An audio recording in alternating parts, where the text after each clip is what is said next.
O patrimônio cultural em pauta pelos 1080 AM. Momento do Patrimônio. Produção e apresentação: Guta Teixeira e Diego De Vincenzi.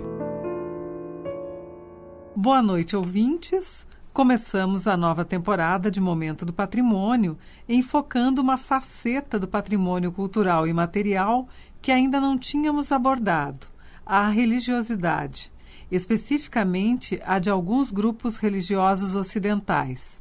Nosso entrevistado é Mauro Meirelles, que é graduado, mestre e doutor em antropologia pela URGS.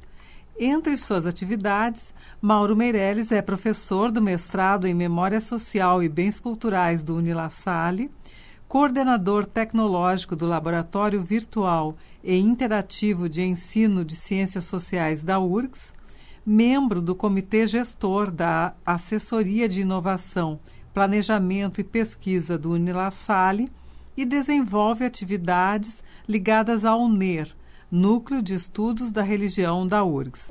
Boa noite, professor. Boa noite, meus caros. Obrigado pelo convite. Professor, como podemos compreender a religiosidade como uma expressão do patrimônio cultural? Primeiro, a gente tem que pensar a religião. Qual a função da religião dentro de uma sociedade? A função da religião dentro de uma sociedade sempre foi estabelecer uma relação com o campo do sagrado, tá? Separando o que é sagrado do que é profano. Dentro disso, se ela serve como uma forma de ordenamento moral, dizendo o que é bom e o que é ruim. Pensando nisso, então, nessa função social da religião, ela também tem uma função social que ajuda a normatizar, a socializar determinados valores, né? E saberes fazeres também. E desde que nós temos com o surgimento do INRC, que é o Inventário Nacional de Referências Culturais, onde o IFAM, através de uma metodologia específica, realiza o tombamento de práticas culturais, modos de fazer e modos de ser, digamos assim, né? A gente pode, por extensão, pensar a religião como um patrimônio cultural, sim. Por quê? Porque o que tu faz, o que tu come, está muitas vezes ligado à tua etnicidade, à tua identidade, que é racial, que é grupal, que é religiosa. Então, determinadas comidas vão se fazer presentes no Brasil devido à presença das religiões afro, do catolicismo, das religiões islâmicas, etc. e tal. Então, dessa forma, a religião ela se torna um patrimônio, pode ser pensado enquanto patrimônio cultural, na medida em que ela diz como as coisas devem ser, como é que tu se relaciona com o espaço. Por exemplo, enquanto a nossa sociedade civil laica precisa tomar um prédio para ele ser respeitado enquanto patrimônio, tá? Só o fato desse prédio ser tido como um lugar religioso, um lugar sagrado, ele já implica na sua preservação e a sua não pichação, mesmo por aqueles que não são católicos numa sociedade católica. Você já viu uma igreja pichada, por exemplo? Você não vê. Não precisa haver essa normatização legal e a punição, como diria Foucault, com relação à depredação, porque a religião já serve como uma forma de ordenamento moral, uma forma de ser. Então a religião pode ser inserida como um patrimônio cultural na medida que essa cultura diz como tu deve ser e ela faz com que seja de determinada forma. Então é um fazer ser que a religião te faz. Ela te dota de sentido. Ela dota de sentido a tua vida e diz como é que tu pode fazer. Então, nós estamos falando de práticas mundanas, né? A religião, então, está ordenando práticas mundanas. A religião católica, desde o início, desde que ela chegou no Brasil até os anos 70, ela ordenou a forma como a gente se casava, como a gente estudava, como a gente namorava, como a gente flertava. Então, por isso que eu digo que o patrimônio cultural, sim, ele pode ser pensado, o patrimônio cultural não, a religiosidade, ela pode ser pensada como patrimônio cultural na medida que ela te mostra como fazer as coisas, né? Ela te diz como deve ser feito, mas isso numa perspectiva bem ampla, que permite pensar várias coisas. A questão a se pensar, e é uma discussão que a gente tem feito há algum tempo, eu e alguns colegas aí, é se pensar de que forma o patrimônio é subtangibilidade, entendeu? Como é que ele se torna tangível para as pessoas, porque a gente só começa a ver algo como patrimônio quando ele adquire valor, para nós o valor pro rata, digamos assim, porque até então aquela casa na tua rua para ti era o entulho do lado da tua casa, só que daí depois tu descobre que teve uma história, aquilo ali, ela começa a assumir determinado valor. Quem é de vocês que estão ouvindo e que se fechar os olhos e remeter lá o seu primeiro beijo, não vai se lembrar onde é que foi, os cheiros e o lugar, e esse lugar não tem um valor afetivo. Esse lugar adquiriu valor para ti porque tu tem uma experiência lá, entendeu? A mesma coisa acontece com o patrimônio. O patrimônio só adquire para ti valor quando tu tem uma experiência. A questão do patrimônio em si, ele é uma experiência sensível. E o patrimônio cultural mais ainda, porque a cultura é uma coisa sensível. A cultura diz o que tu pode, o que tu não pode fazer, e cultura se vive. Cultura se sente. Cultura não se compra num shopping, numa loja. Cultura se vive. Tu não aprende cultura numa sala de aula. Tu pode aprender uma divisão conceitual. Tá? A cultura é isso, cultura é aquilo. Mas a cultura a gente vive. Então, por isso, quando a gente quer, por exemplo, aprender uma língua como o italiano, por exemplo, ou o francês, as aulas, elas são inseridas dentro de um contexto cultural. Então, é trabalhada a questão da arte, da comida, da diversão, da literatura francesa, italiana, junto com o aprendizado da língua. Porque se tu trabalhar separadamente, ela não tem sentido.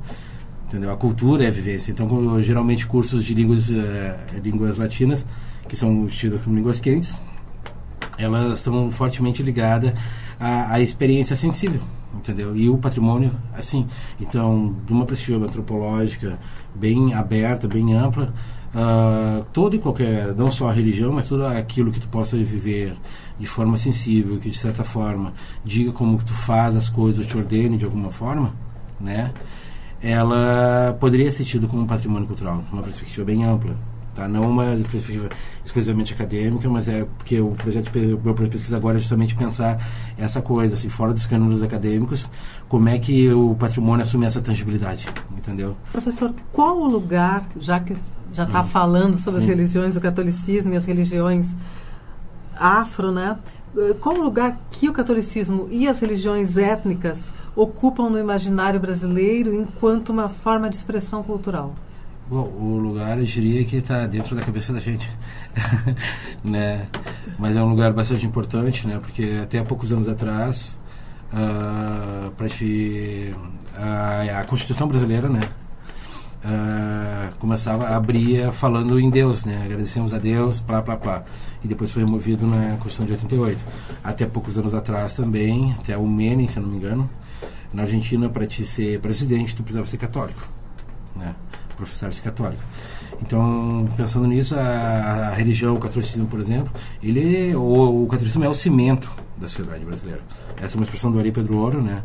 Ele é o cimento da sociedade brasileira porque ele junta um monte de coisa. E o catolicismo, ele serve como uma forma de ordenamento social. O modelo, as escolas que nós tínhamos, por exemplo, a maioria das pessoas até 1960, por aí, ou antes de 1940, 1950, aí, quem está hoje com 60, 70 anos, a maioria estudou em escolas católicas, ou de diferentes congregações, mas eram escolas católicas.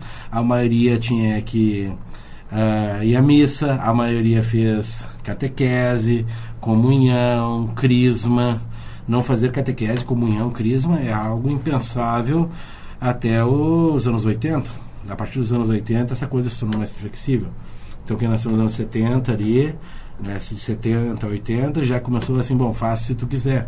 Mas isso era praticamente obrigatório. Tu não casava se tu não tivesse comunhão, crisma. Tu tinha que fazer. Hoje tu faz um curso de noivos.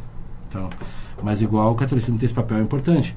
Tão importante que, por exemplo, tu pode, civilmente, tu pode se casar várias vezes. Na Igreja Católica, não. Na Igreja Católica tu casa uma vez só. Tu pode só, salvo se teu casamento for anulado. Mas igual, aí tu já é tratada como, não mais como é teu marido, mas tu já é ex, né? É teu ex-marido, é casado pela segunda vez. Então, apesar de o catolicismo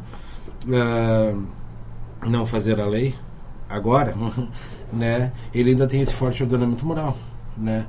E essa presença muito forte, por exemplo, que daí tu, ao casar-se pela segunda vez, tu está casando civilmente e não tem reconhecimento da igreja, entendeu? E aí isso é uma coisa muito forte, né? Se tu pensar que, por exemplo, tu é casada pela segunda vez, e aí tu casada pela segunda vez, a minha primeira vez é abençoada, mas deu errado, né? A segunda, por não ser abençoada, talvez dê certo, sabe? Não, isso, por exemplo, estou falando uma questão bem prática, que é a família, né? Outra questão bem prática, por exemplo, a questão do batismo. A criança nasceu, ela tem que ser batizada. Ela tem que ser batizada. E por isso nós temos um número gigantesco de católicos nominais, né? Não praticantes, digamos assim. Por quê? Porque se criou durante um bom tempo a contagem de cidadãos no Brasil era feita pelos números da igreja, pelo número de batizados. Então, para te ser brasileiro, tu tinha que ser católico. Então, apesar de hoje o catolicismo não ser a religião oficial do Estado, as pessoas ainda continuam nasceu, tu é batizado na igreja católica. Depois tu segue o que tu quiser. É assim que funciona na maioria dos casos.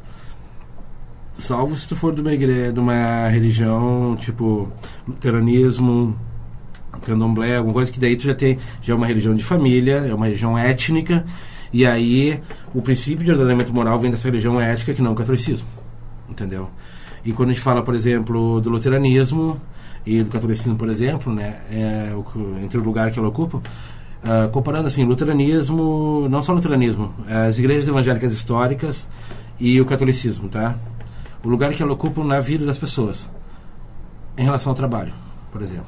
Trabalho para os cristãos católicos é castigo.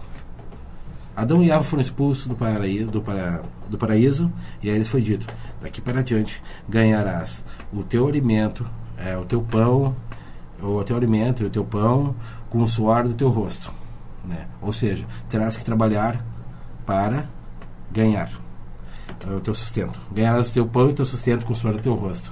Daqui para adiante terá que trabalhar. Enquanto, dentro das religiões protestantes, o trabalho é visto como uma bênção, né?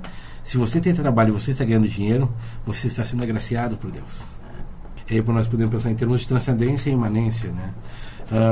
O catolicismo, né, e as religiões, o catolicismo de maneira geral, né, as religiões cristãs, elas são em grande parte transcendentes, né? O catolicismo principalmente, ou seja, é do depois de agora. As coisas não acontecem aqui agora, as coisas acontecem no depois de agora. Então você você peca hoje, você cometeu o pecado da luxúria, você comeu demais, a gula, né? E você vai ser punido depois, não agora. Então é uma religião do depois de agora. E o milagre é algo eventual. Então, tudo aquilo que você faz, você vai pagar depois. E aí, até pouco tempo atrás, tinha o purgatório, onde você podia ser redimido dos seus pecados, né? E aí uma bula papal já acabou de dizer que não existe mais purgatório, né? Então, mas então essa questão da transcendência. E o ser católico, né, esse lugar que o catolicismo e que as religiões ocupam na sociedade, justamente se refere assim, bom, se a minha religião é transcendente, as coisas acontecem no depois de agora. Então, o católico é muito mais preocupado com o futuro, muito menos preocupado com o futuro imediato, porque as coisas acontecem no depois de agora, né, do que aqui é agora.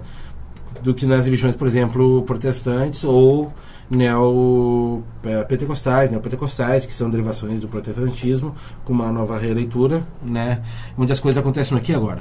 O milagre é cotidiano no pentecostalismo, no neopentecostalismo, algo mais eventual nas religiões históricas, tá? Mas e as religiões históricas, elas são mais transcendentes.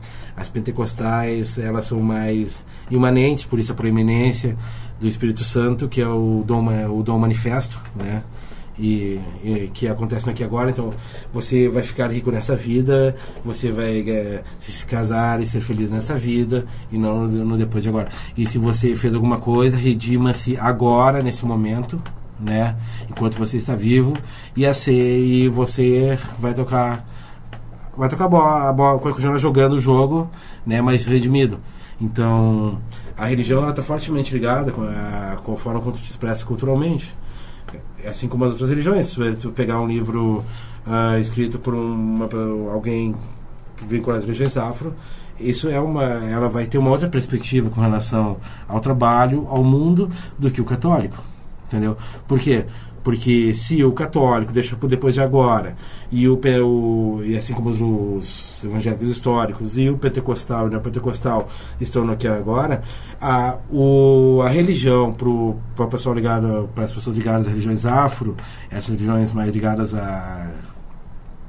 às religiões de matriz africana e afro-brasileira, e também ao espiritismo, de certa forma, as religiões vinculadas ao espiritismo, em suas mais diferentes variações, elas são um modo de vida, né? É mais do que imanente. Ser afro-brasileiro, ser africanista, ser espírita, é um modo de vida, não só imanente das coisas que acontecem aqui agora, mas o ser religioso condiciona meu ser profano. O meu ser sagrado condiciona o meu ser profano, e aquilo que eu faço está ligado à religião que eu pratico e ao que pode ser. Algo que, em tese, era para acontecer nas religiões protestantes, de cunho pentecostal e neopentecostal, mas que é muito mais flexível. Professor, muito obrigado, então, pela sua presença. Boa noite. Boa noite, obrigado.